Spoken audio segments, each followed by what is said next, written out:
What follows are 25 of the most egregious, unsound, absurd, asinine, preposterous, confused, contradictory, disjointed, inchoate, muddled, fatuous, irrational, idiotic, humorous, false, phony, mistaken, fallacious, inadequate, invalid, deceptive, unintelligible, unbelievable, unconvincing, unscientific, unreasonable, incorrect, implausible, illogical, silly, irrelevant, nutty, specious, meaningless, and common creationist arguments.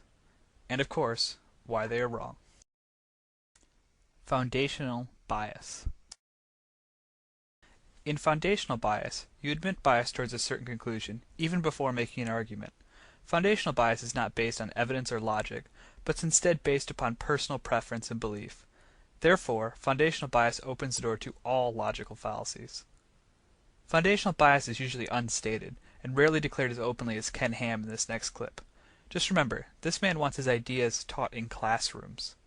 Well, let me explain it this way. Let's use our biblical glasses. We're going to put on our biblical glasses, okay, like we talked about in other lectures. We're going to look at the world through our biblical glasses, and we're going to go into the Bible and look at biblical history. We're going to consider the event of Noah's Ark. The straw man argument. A straw man argument is made when you construct a misrepresentation or oversimplification of your opponent's position. You then easily refute your constructed straw man, but you have not responded to the substance of your opponent's argument. This is perhaps the most commonly used creationist fallacy. Watch in the next clip as Kirk Cameron sets up a straw man argument against the Big Bang for Ray Comfort to then knock down.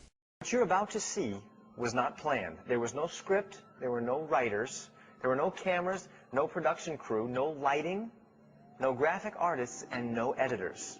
The entire program just happened.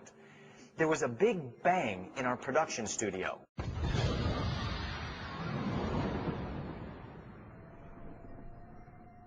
And here we are. Could you believe that? Of course you couldn't. Nobody in his right mind could. Hasty generalization. A hasty generalization attempts to reach beyond its grasp and draw major conclusions from a minor subset of data. Great claims necessitate great evidence. Creationist claims often make hasty generalizations, sometimes from a single case. In this next hasty generalization, a conclusion about the entire scientific community is drawn from a minority viewpoint. Google Project Steve for the tongue-in-cheek scientific response to this nonsense. And in the scientific community, growing numbers of scholars are expressing doubts about Darwin's theory and calling for an open hearing for their views. More than 100 scientists, including scholars from Yale, Princeton, MIT, and the Smithsonian, signed on to a statement declaring that they were skeptical of claims for the ability of random mutation and natural selection to account for the complexity of life. Careful examination of the evidence for Darwinian theory should be encouraged. The declaration ran as an ad in the prestigious New York Review of Books. Argument from authority. An argument from authority involves setting up an expert on a subject. The fallacy is not made in merely having an expert, but instead in using their authority to exempt their statements from criticism and to validate their claims. Creationists will trot out any number of PhDs for this reason, but the most egregious and humorous is Kent Hovind's authority. Dr. Hovind has his doctorate in education. He's great at explaining scientific principles. He taught science for 15 years and is an expert on this subject. Ad hominem argument. An ad hominem argument consists of issuing an attack against the person making an argument instead of addressing the substance of the argument itself. It is the opposite of an argument from authority.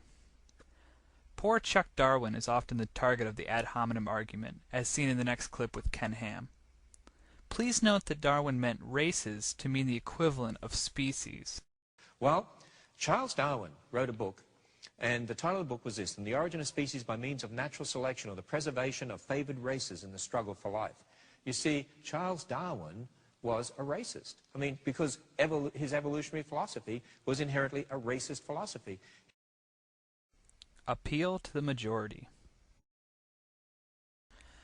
An appeal to the majority, also known as an ad populum argument, is made when an argument is asserted to be true because the majority of people believe it to be true.